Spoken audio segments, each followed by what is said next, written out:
ए शिवा गुरु कवन गलती भइली हमरा ओर से आचरा भीजेलो रे सीना।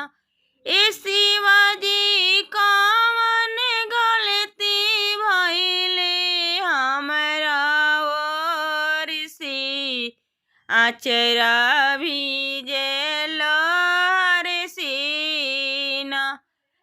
हम तो दया मंगनी सुबेसा चर्चा करी आठो धाम। दया मंगनी सुबेसा चर्चा करी आठो धाम।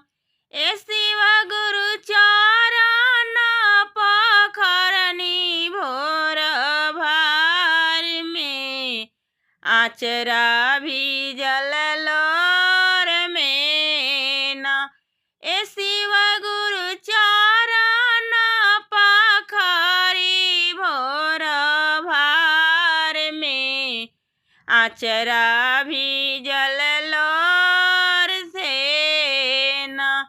हम तो गंगा जमुना गईनी जलवा भार भार लईनी।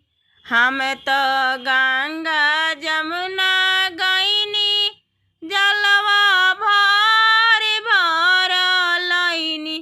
ए शिवा गुरु रौरा पर चरैनी हर हर बोल के आचरा भीजल लोर से ना। ए शिवा गुरु रौरा पर चढ़ैनी हरे हरे बोल के आचरा भीजल लोर से ना। हम तो माली घरे गईनी कनैल फूलवा लेके आईनी। हम तो माली घरे गईनी हम कनैल फूलवा लेके आईनी। ए शिवा गुरु रौरा पर चढ़ैनी भोरे उठ के आचरा भीजल लोर से ना।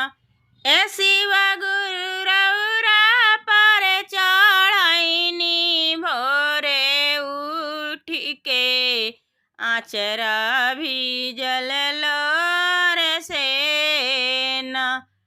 हम तो बाघा में ही गईनी भंगिया तूर के ले आईनी।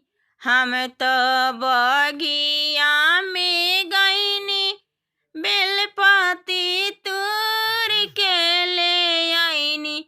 ए भुल्ले जी रौरा पर चढ़ैनी हम नमः शिवाय बोल के आचरा भीजल लोर से ना। ए शिवा गुरु रौरा पर चढ़ैनी नमः शिवाय बोल के आचरा भीजल लोर से ना। ए गुरुजी कवन गलती भइले हमरा ओर से आचरा भीजल लोर